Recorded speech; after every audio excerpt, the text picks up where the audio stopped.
All right, let's talk about this, the shortage of everything. There's troubling news this morning about this U.S. supply chain, folks. And I think as we're heading into the Christmas holiday right now, I think things are starting to dawn on the American populace that we are in trouble.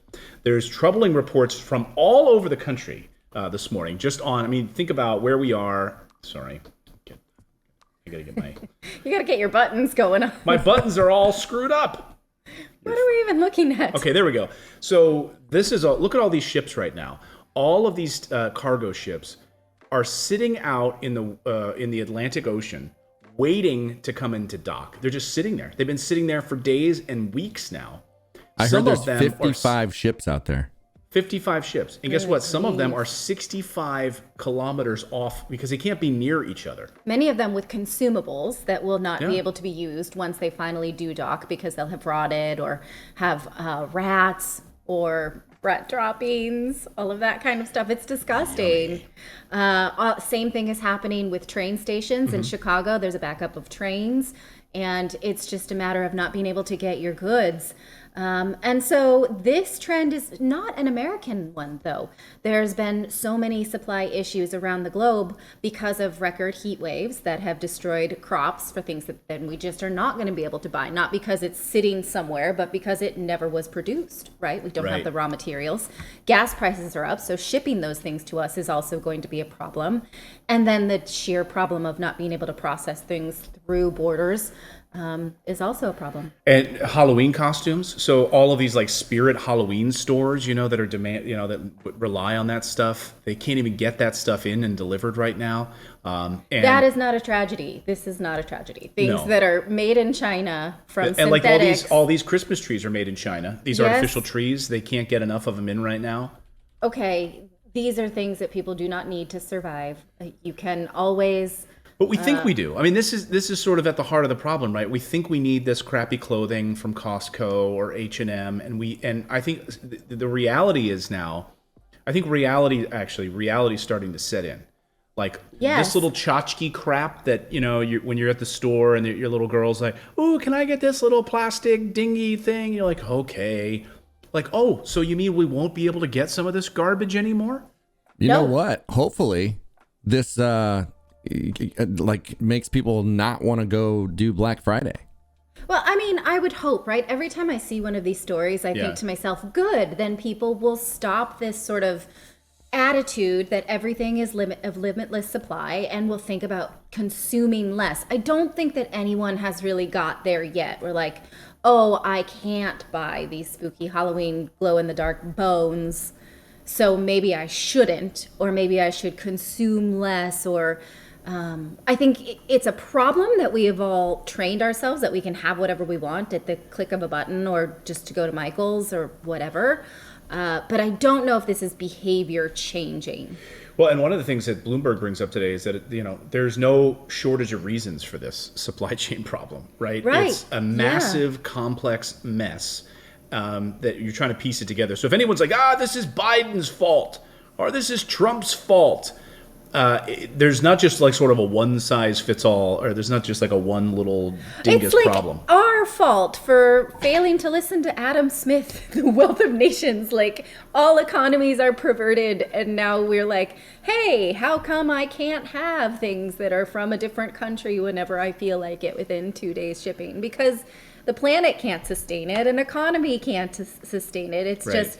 It's so crazy, but I do not think, for instance, I had this sort of like honeymoon period with the pandemic thinking, think of all the conferences that are not happening, all the single-use plastic cups that are not being distributed, right? I thought maybe we would just change our behaviors and become a greener place overall because we weren't having all these events, but it got worse instead of better. Now everything's single use wrapped. Like the kids get like at school, they get like a muffin that's like wrapped now in plastic. Everything has to be individually wrapped. In fact, when they first went back to school after the pandemic, they were wrapping bananas. I was like, what? This is wrapped in plastic? Wait, the banana. Wrapped. The banana is the banana is like nature's only fruit that comes in its own carrying case. Have you ever seen an orange? Yeah, or a pineapple? But I think like a banana, but like a banana is like it's its own zippable carrying case. Like indeed, so is an orange. I guess so. I would say maybe it's the only one that's like messy. perfectly shaped for the hand to mouth, you know. Yeah. Indeed.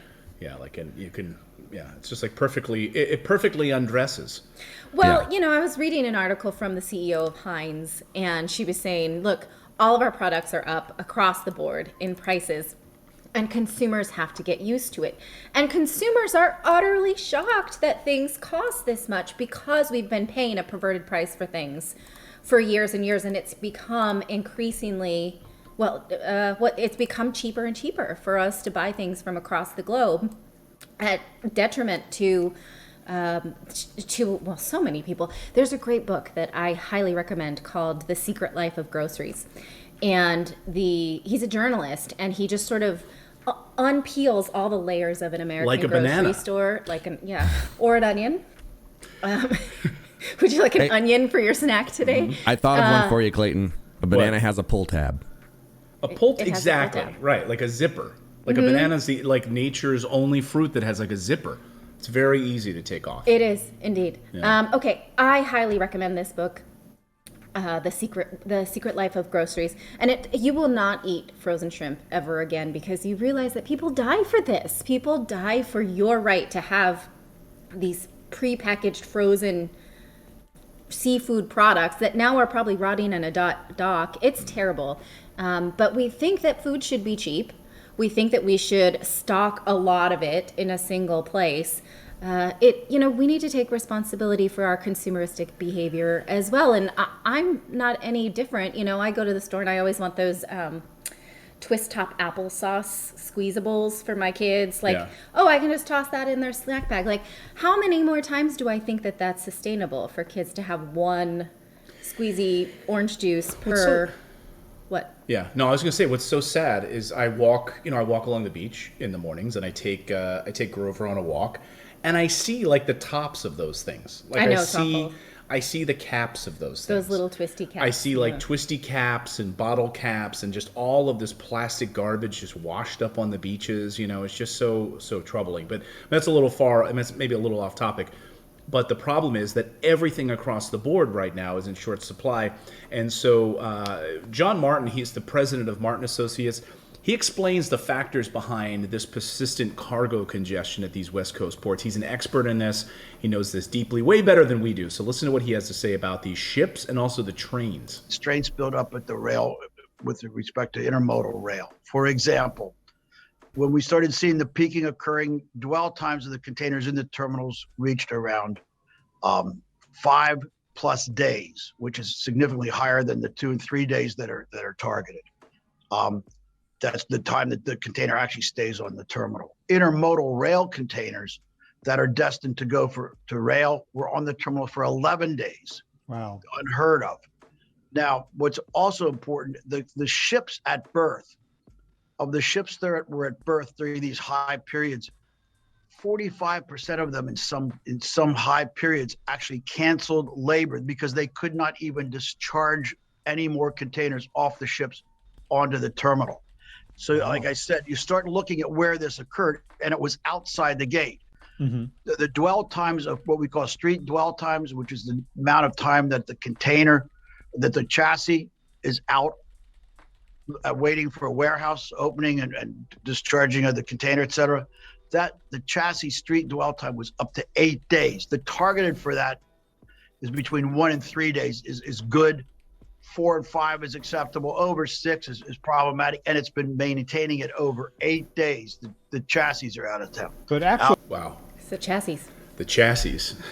But so trains are backed up in Chicago, all through the Midwest. Trains right now are just absolutely backed up. And so you have all of these train cars that can't get unloaded. One of the big issues right now is also the labor shortage. Oh, yes. Who's going to do that? Who's going to do it, right? And so they've moved to, here's part of the problems of automated services, right? So they've got a lot of these warehouses now on the West Coast that have like automated warehouse components. So these warehouses that are automated can only hold half as much as the labor style warehouses. Like human beings removing things out of cargo ships can hold twice as much as the automated shelving services. And guess what?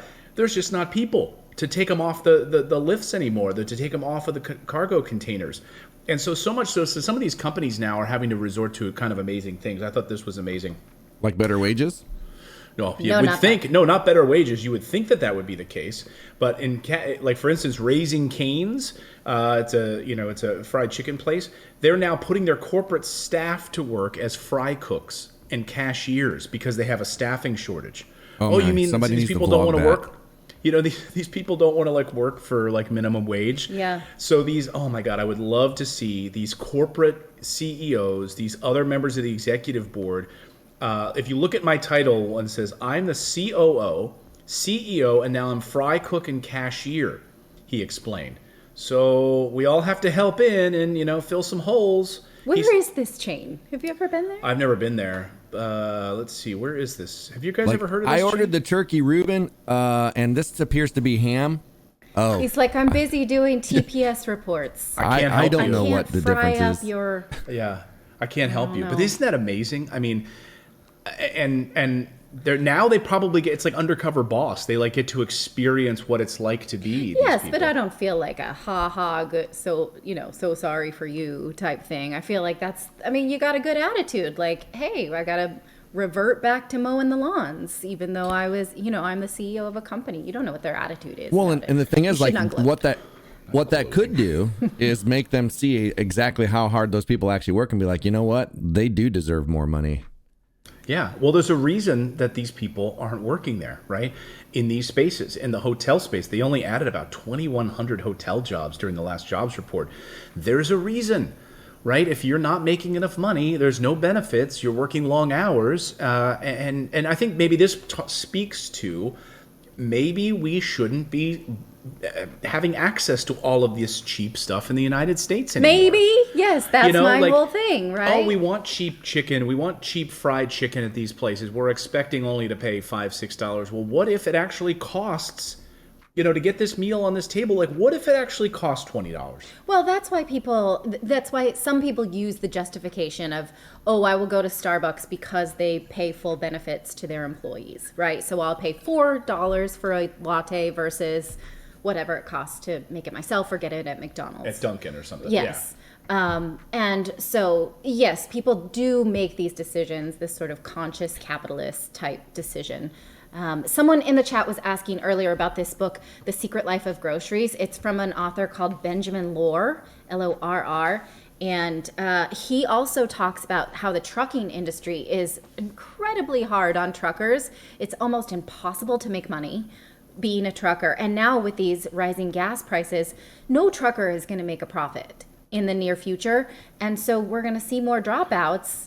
The way it works is actually these trucking companies will take young people who don't have jobs and say, we will train you for free, and you have to work for so much time to pay back your tuition. If you don't work that amount of time, then we're going to back charge you for the education.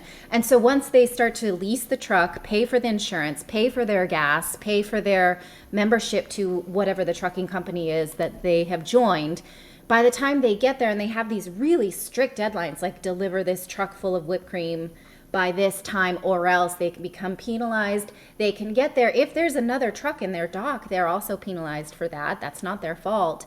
So who's going to do this? Who would want to do this? Plus, it's murder on your body. And we're not doing anything to change that other than belly aching that you can't get cheap ketchup. And we're talking about, I think, the failure of our supply chain overall. We're seeing how capitalism and this supply chain structure has failed, right? President Trump had said he wanted to bring manufacturing back to the United States. That didn't happen. I mean, it happened in some cases, but mostly it didn't happen, no. Right? In fact, it just continued to leave, right? So now the United States, we are relying on all of these other parts of the world to get our food supplies, to get our, solar panels. I don't know, that was a weird right? one. Yeah. Well, I don't think a lot of people realize that before this issue, because I can imagine this is holding it up too, but it was actually cheaper to send our chicken.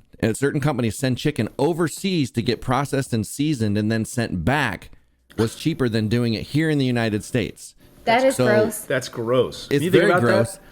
Like we have to send this chicken around the world to be chopped up, and then it's got to be sent back and then and seasoned around the world and sent back. Disgusting. That is gross. Because it's So cheaper. can we support local farms? I mean, if we could support local farms, if Or we grow could your own. and grow your own food. And that's the other issue is if, most people think, well, all of my food, I just got to get it from the grocery store. No, even if you went out, according to economists, and you grew 3% of your own food, it would be transformative to the world, Yes. to the United States particularly. Just 3%. I'm just talking just maybe lettuce, just tomatoes, just something that goes into your diet. Not everything. I'm not saying you all have to have cattle at your house now and chickens, Right.